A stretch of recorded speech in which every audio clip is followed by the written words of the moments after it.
Chapter 12. An Errand of Mercy. Owls, thought Ralph, as he clung to the Virginia creeper and filled his lungs with the cool night air that was such a relief after the stuffy drinking glass. I've always wanted to climb down this vine and explore the ground floor, he reminded himself grimly, and now I have to. Ralph had never before been outdoors beneath the moon and the stars. He felt small and frightened and alone. Slowly, paw over paw, he worked his way along the shoots and tendrils. An owl, uncomfortably close in a pine tree, hooted, and Ralph huddled shivering in the shadow of a leaf, aware that he was losing precious seconds. A night wind rattled the windows, and the owl glided off across the parking lot. Ralph inched his way down the vine. It was a long, winding route full of detours to the ground floor window, which, to Ralph's relief, was open.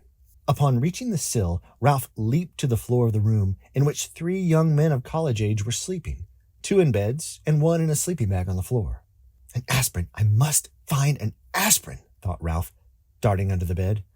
He bumped into a dust mouse, which startled him, but he did not find an aspirin. He was in such a hurry, he ran right over the man in the sleeping bag instead of taking time to go around.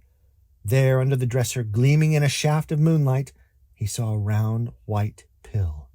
He went closer. Yes, it really was an aspirin tablet. At last! Ralph was positive it was an aspirin and not some other pill because it had letters stamped on it. Ralph could not read the letters, but he knew they stood for an aspirin. He had been warned about them often enough. Now all Ralph had to do was figure out how to get the pill upstairs to room 215. Telling himself that in spite of all that had happened that night, it could not be much past 1 o'clock in the morning.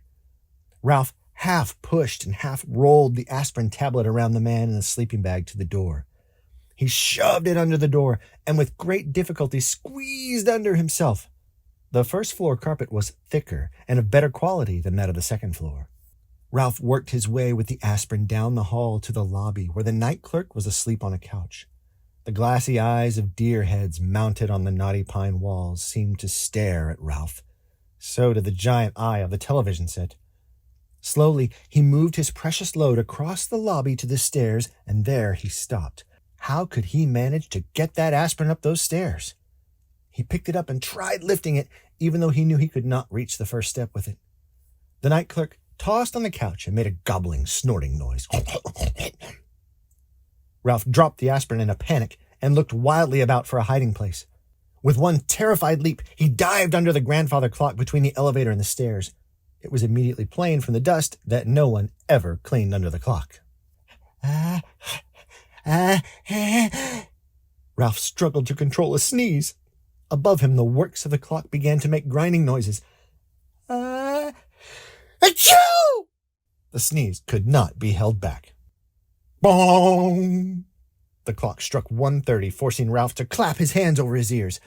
How his famous ancestor, the one that ran up the clock, hickory-dickory-dock, stood the racket, he did not know.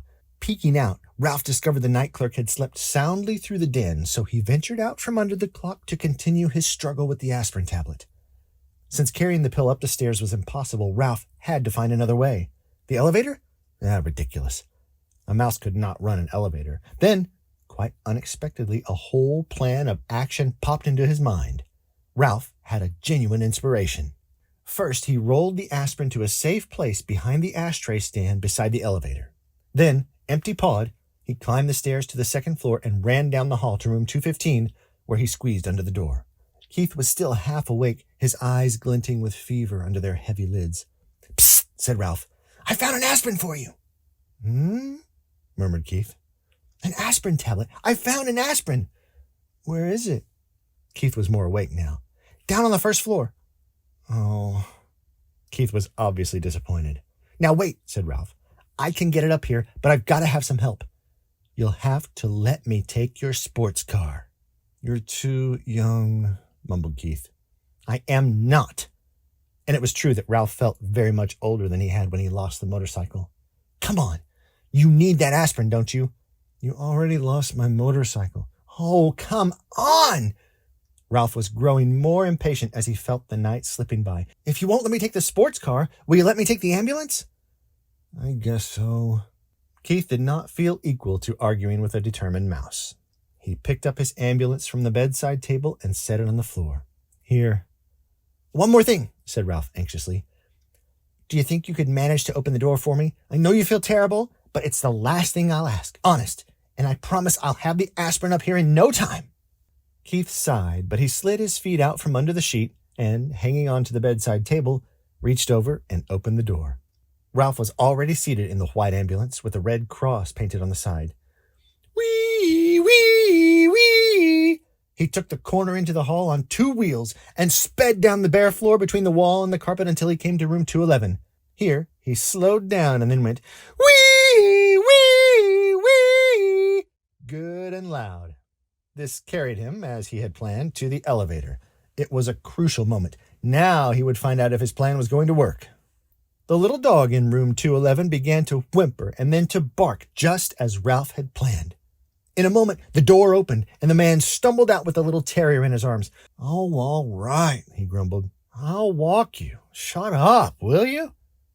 Ralph waited, his paws tense on the steering wheel.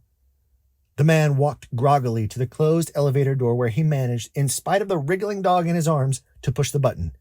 Soon the elevator door slid open. Ralph knew that timing was important. The man entered the elevator. The dog barked. Wee, wee, said Ralph, hard enough and fast enough to shoot the ambulance at great speed across the yawning crack between the floor of the hall and the floor of the elevator before the man turned around. As the dog's owner turned, Ralph steered skillfully around his feet and parked the ambulance behind him. The man pressed the button, the doors closed, and the elevator actually began to descend. You know what you are, the man sleepily asked the dog. You're a nuisance, that's what you are. 4-footed, hair-covered nuisance. The dog ignored his master. I know you're down there, he yapped to Ralph. If I could just get down, I'd get you. Ralph did not answer. He was taking no chances. He waited quietly inside his ambulance until the man had carried the dog out before he drove out of the elevator.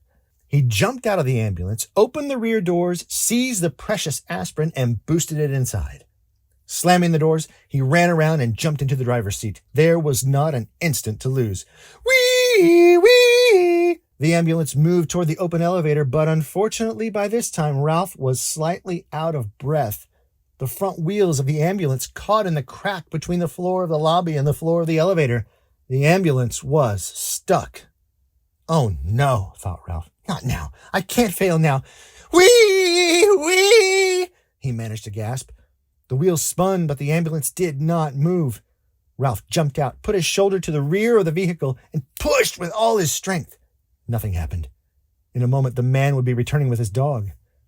Desperate, Ralph climbed back into the ambulance. He took a breath so deep he thought his lungs would surely burst. Wee!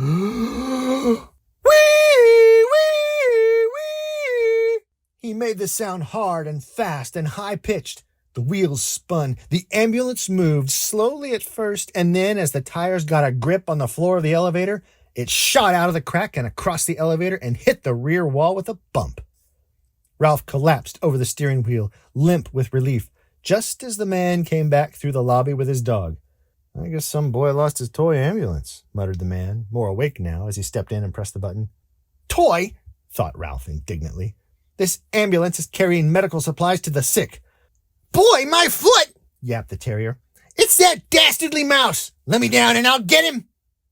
Ralph did not try to answer. He was saving all his breath now to get the ambulance across that crack once more. The man slapped the dog lightly on the nose and said, Be quiet. I took you outside, didn't I? Fortunately, the elevator door stayed open behind the man as he walked out, so Ralph had no trouble driving the ambulance out and down the hall to room 215. The door had blown shut, but he did not care. He jumped out of the ambulance and ran around to the back where he unloaded the aspirin, shoved it under the bedroom door, and squeezed under after it. Hey, Keith, I've got it! Ralph was filled with triumph. I've brought you an aspirin!